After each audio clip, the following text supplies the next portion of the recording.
mga centenarians sa Bukidnon. Sa unang higayon sa probinsya sa Bukidnon, hingpit ng ipatuman ang Centenarian Ordinance.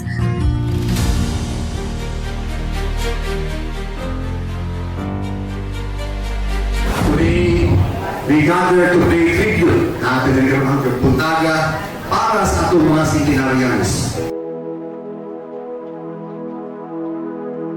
Presko nga hangin, lunhawng palibot, ugyano, apan, himsog nga pagkinabuhi. Usa sa mga hinungdan nga daghang mga tigulang sa Bukidnon ang nakaabot sa edad nga 100 anyos o labaw pa.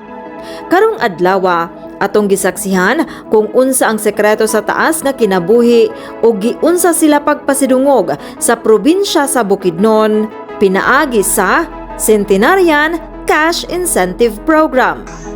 Nami karon din sa Sumilaw.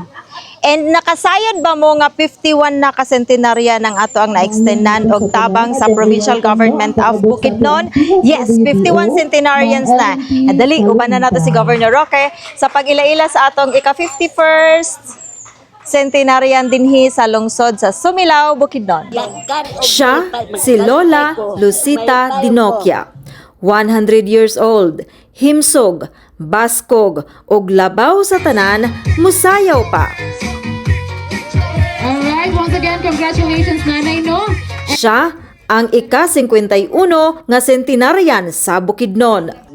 Unsa ka tinuod kay imong sekreto sa pagtaas sa kinabuhi, ang fighter wine o ang imong pagkamalipayon? Dagkan og malipay, magkalipay ko, malipayon ko.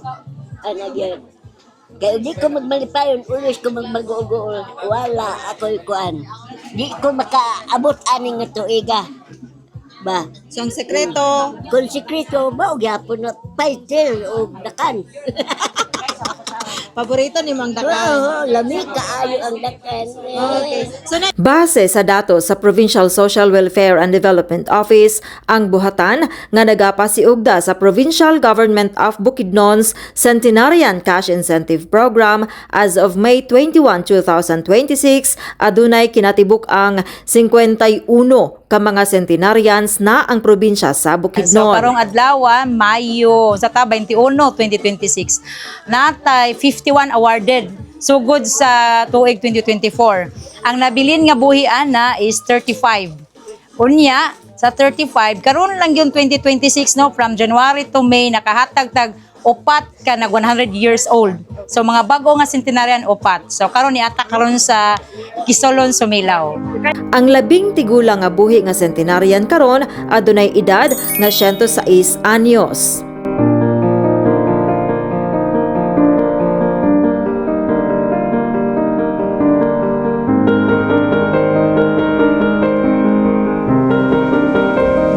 Niadtong tuig 2024, adunay total nga 31 centenarians. Ang labing tigulang niadtong tuiga nakaabot og 110 anyos, 110 years old, apan namatay na karon.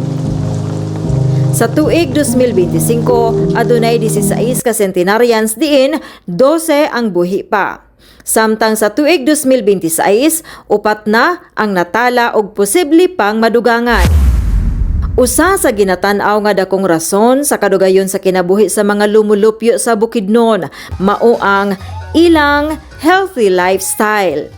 Presko nga hangin, limpyo nga palibot, natural nga pagkaon ug aktibong lifestyle nga maoy kasagarang makita sa adlaw-adlaw nilang panginabuhi. Dugang paniini ang lig-on nga relasyon sa pamilya ug komunidad nga naghatag og malinawon ug positibong panglantaw sa kinabuhi. At least no nga kami makaambag sa imong kinabuhi no sa tungod sa kataas nga higayon nga imong gihatag pod sa atong katilingban. Kaming tanan nay nagpasalamat sa imo no. Hopefully pila pag yung katuig ka, no? Ako wa ko'y problema ka na tuig kung balik-balik diri. No? Basta, naa ka pa, mubalik ko diri sa imo. Yes. Grabe ka malipayan, nanay. Pinasikad sa Provincial Ordinance No. 2022-010R 27th SP, gipasidunggan o gipasalamatan sa provincial government pinaagi ni Governor Rogelio Nil Piroque kadtong mga nag-edad og 100 years old ug pataas kinsa magdawat og 50,000 pesos uban sa food packs ug lain pang pahalipay niini sa matag tuig nga moabot sa ilang kinabuhi. So, Nay, I hope nga nalipay kay ka nga naay daghan kay nakabisita diri sa imo ha.